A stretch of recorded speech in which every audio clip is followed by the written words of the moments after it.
By the end of this month, by law, the Pentagon is required to tell the public what it knows about UFOs. We're hearing the report is coming out on or about June 25th. Yesterday, someone at the Pentagon gave an early read on the report to the New York Times. In that story, we learned the Pentagon cannot say that UFOs are from a different solar system, but they can't say they're not. They can't say they're from China or Russia, but they can't say they're not. Doesn't sound like they can say much of anything. Lou Elizondo is a longtime Pentagon official. For years, he oversaw investigations at the U.S. government into UFOs. He's left now. He and his organization Skyfort have obtained a government document that proves the advanced Tic Tac UFO has been tracked by American military intel services for at least 70 years. That's much earlier than we thought. Lou Elizondo joins us tonight. Lou, thanks so much for coming on. Tucker, always a privilege. Thank you. Thank you. I want to ask you about this document first before I ask you about the upcoming report. What is this document you've obtained show us?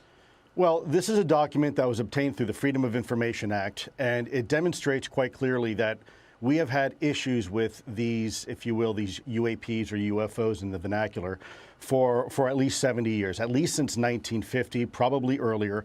And this is official U.S. government correspondence. This isn't some eyewitness report from a civilian.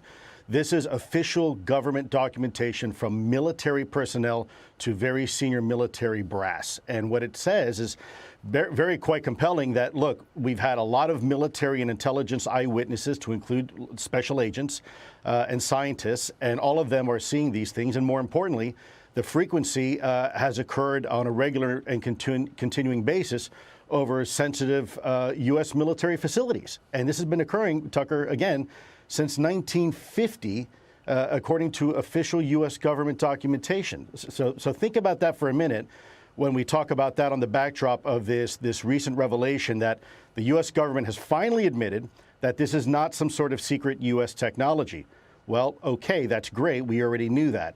But now there is some wiggle room to say, well, maybe it's some sort of foreign adversarial technology. Well, here's the problem with that theory, because we know that the Russians, after the Berlin Wall came down, they shared a lot of information with us. There was this 5-year period or so, this new romance between us and Russia, where they shared a lot of their UFO information with us. And by the way, they were seeing exactly the same thing in their skies that we were. So we're sure it's not Russian. So then really the only other country that could possibly be would maybe be China. Well, let's look at that for a second, Tucker, because you're talking about a country that for 70 years has kept this technology that was at least 1,000 years ahead of us, kept it secret, was able to employ it against us all the way back in 1950. By the way, this is the same country that steals billions of dollars worth of our technology each year, trying to keep a competitive advantage to this day with our country. Now, does that make a whole lot of sense to you? No. It does. I mean, there were famines in China 70 years ago.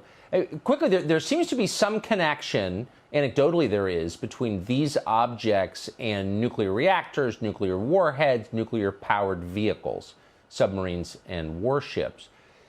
We didn't get nuclear technology, of course, until the end of the Second World War, 44, 45.